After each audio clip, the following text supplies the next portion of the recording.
Hello everybody, the Lawn Gnome is here, and you're watching my show. Wait a minute. Uh-oh.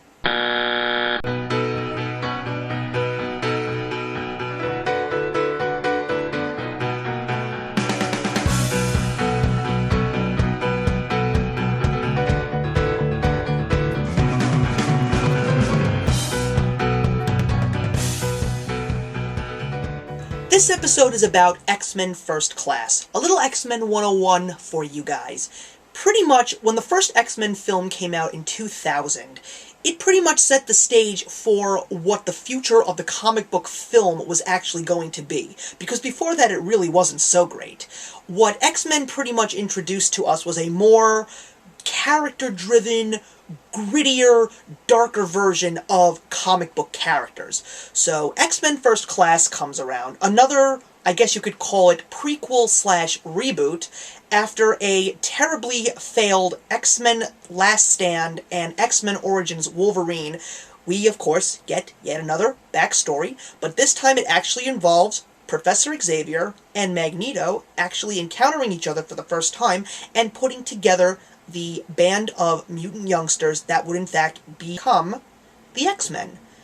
And I gotta tell you, this time, they actually did a decent job. What really makes this movie so great is the fact that it's not about the fighting and the special effects and all that crazy superpower hoopla. I love that word. Hoopla. This time it's really character-driven, and the fact that it's character-driven, you gotta get some good actors. And get some good actors for this movie, they sure as hell did.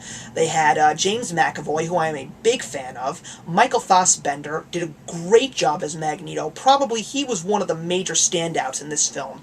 Jennifer Lawrence comes from an unknown role in Winter's Bone that gets her an Oscar nomination, and then she comes into the fray of X-Men and plays Mystique.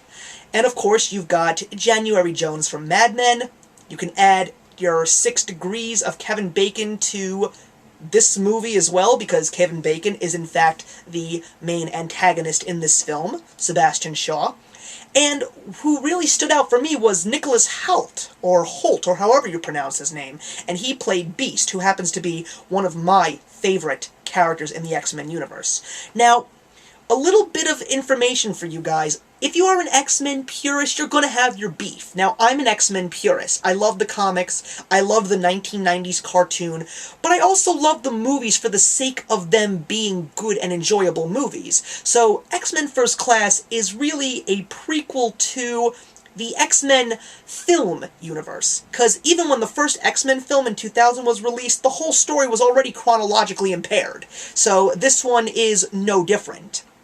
And also, what's really great is that I loved how great the stories were, because the characters really drove some great stories, and that's really why this movie was so great and so unexpectedly enjoyable to watch.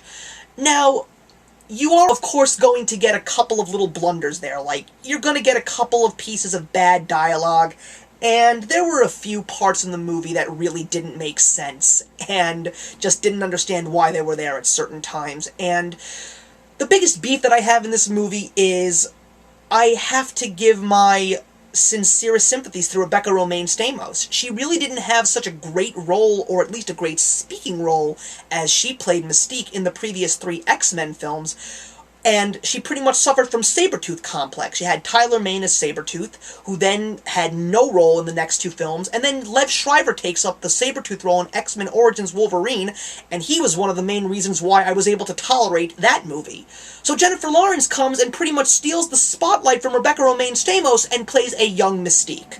And I was really feeling that, you know, she just got slapped in the face after enduring all those hours in blue makeup walking around screen naked.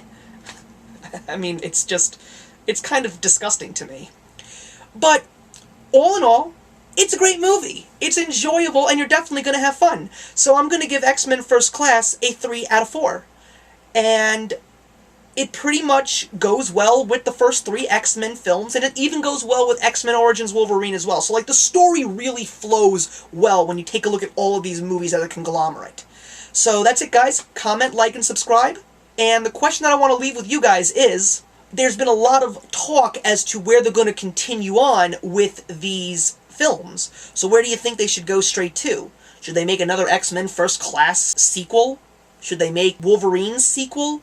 Or should they actually go to the fabled X-Men's 4, 5, and 6, which they still intend to do? I'm the Lawn Gnome, and remember, actions speak louder than words.